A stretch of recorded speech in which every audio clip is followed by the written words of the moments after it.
नमस्कार. Yes news महाराष्ट्रामध्ये आपल्या सर्वांचे स्वागत. राखीव कर्मचारी निवडणूक भत्ता लेखी आश्वासनानंतर आंदोलन स्थगित. राखीव कर्मचाऱ्यांचा भत्ता तात्काळ देण्याची लेखी आश्वासनानंतर कोल्हापूर महानगरपालिकेसमोर होणारे शंखध्वनी आंदोलन स्थगित करण्यात आल्याची माहिती महाराष्ट्र राज्य मान्य खासगी प्राथमिक शिक्षक व शिक्षकेतर महासंघाचे राज्य सचिव राजेंद्र कोरे यांनी दिली. कोल्हापूर महानगरपालिकेची सार्वत्रिक निवडणूक 15 जानेवारी रोजी संपन्न झाली. पण या निवडणुकीसाठी कर्तव्यावर असलेल्या राखीव कर्मचाऱ्यांना मात्र निवडणूक भत्ता दिला गेला नाही. हा भत्ता मिळावा यासाठी महासंघाच्या वतीनं महानगरपालिकेकडे सातत्यपूर्ण पाठपुरावा करण्यात आला. महानगरपालिकेची निवडणूक प्रक्रिया पूर्ण होऊन महिना झाला तरी सदरचा भत्ता न दिल्यामुळे भत्ता न मिळालेल्या कर्मचाऱ्यांसह खासगी प्राथमिक शिक्षक महासंघाच्या वतीनं महानगरपालिकेसमोर शंखध्वनी आंदोलन करण्याचा इशारा देण्यात आला होता. महानगरपालिकेचे उपायुक्त किरणकुमार धनवाडे यांनी सदरचा भत्ता तात्काळ देण्यासंदर्भात संघटनेस लेखी आश्वासन दिल्यानंतर आजचे आंदोलन स्थगित करण्यात आलं. निवडणूक कर्तव्यावर असलेल्या एकूण कर्मचाऱ्यांसह 5% कर्मचाऱ्यांची प्रत्यक्ष निवडणूक केंद्रावर मतमोजणी, पोस्टल मतदान, BLO, आशा सेविका यांची राखीव कर्मचारी म्हणून नेमणूक करण्यात येते.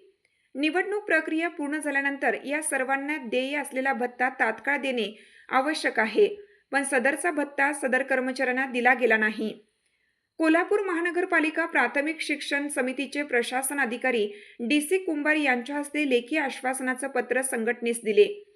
यावेळी खासगी प्राथमिक शिक्षक व शिक्षकेतर महासंघाचे राज्य सचिव राजेंद्र कोरे, जिल्हा अध्यक्ष TR पाटील, राज्य सल्लागार MD पाटील, विभागीय शिक्षकेतर प्रमुख राजेंद्र पांढरवळे, जिल्हा शिक्षकेतर प्रमुख सागर जाधव, जिल्हा कार्याध्यक्ष धीरज पारदी, महिला कार्याध्यक्ष सीमा चोपडे, शहर सहसचिव रवींद्र नाईक, रिया शिकलगार, अरविंद चव्हाण, गौतम कांबळे, धनंजय शिंदे, कुसुम पांढरबळे, संदीप डवंग यांच्यासह पदाधिकारी व कार्यकर्ते उपस्थित होते. यस न्यूज महाराष्ट्रासाठी किशोर जासूद. आज कोल्हापूर महानगरपालिकेसमोर शंखध्वनी आंदोलन करण्याचा असा इशारा देत होता. पण काल रात्रीच आपले सन्माननीय DC कुंभार साहेब यांनी त्यामध्ये लीड घेतलं आणि आजचा हा जो सर्वसाधारण महानगरपालिकेच्या नवनिर्वाचित नगरसेवकांची जी सभा जी आहे त्या सभेमध्ये अनेक महत्त्वाचे विषय आहेत त्यांचे आणि त्यामुळं आपलं जर शंखध्वनी आंदोलन जर झालं तर ते वेगळ्या प्रकारे एक भावना हे जे आहे ते राज्यभर पसरलं अशा प्रकारे प्रशासनाला पण वाटलं. त्यामुळं साहेबांनी योग्य पद्धतीने मध्यस्थी केल्यामुळं रात्रीच बऱ्यापैकी हा विषय झाला होता क्लिअर. पण लेखी आश्वासन दिल्याशिवाय आपण अजिबात थांबायचं नाही अशा पद्धतीनं आपल्या सगळं, कारण ही मागणी साहेब असते कर्मचाऱ्यांनी तर प्रत्यक्ष थांबले होते, आपला वेळ दिला होता आणि त्यामुळं ही मागणी न्याय मागणी होती. त्यामुळं सगळ्यांच्या भावना तीव्र होत्या, कारण आपण एक वेळा 2 वेळा असं निवेदन दिलं होतं तरीसुद्धा ते दाद लागू देत नव्हते. त्यामुळं लेखी आज मिळाल्यानंतर प्रशासनानं आपल्याला विनंती केली की आपण शंखध्वनी आंदोलन थांबवा. तर साहेबांच्या विनंतीला मान देऊन आयुक्तांनी सन्माननीय त्यांनी बोलले त्यांच्या विनंतीला मान देऊन आपण हे आंदोलन तात्पुरतं आपण हे थांबवलेलं आहे. त्यामध्ये असं स्पष्ट म्हटलेलं आहे की योग्य पद्धतीने कारवाई करून हा जो देय भत्ता जो आहे तो लवकरात लवकर आपल्याला सगळ्यांना योग्य अशा पद्धतीने दिला जाईल, कारण हा न्याय आपली मागणी होती. त्यामुळे नक्कीच आपल्याला ते लवकरात लवकर मिळते. पण समजा त्यातून पण समजा इन केस, कारण त्यांनी साहेबांनी शेवटी दिलेलं आहे, पण नाही मिळालं तर बाकी आपल्याला पुन्हा कदाचित साहेब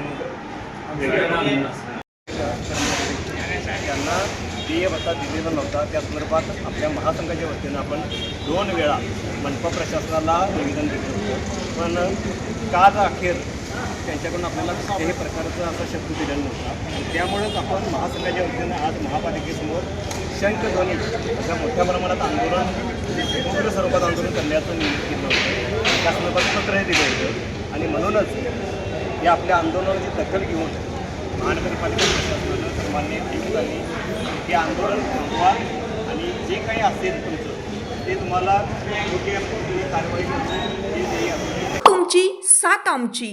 यस न्यूज महाराष्ट्र चॅनलला लाईक करा व सबस्क्राईब करायला विसरू नका.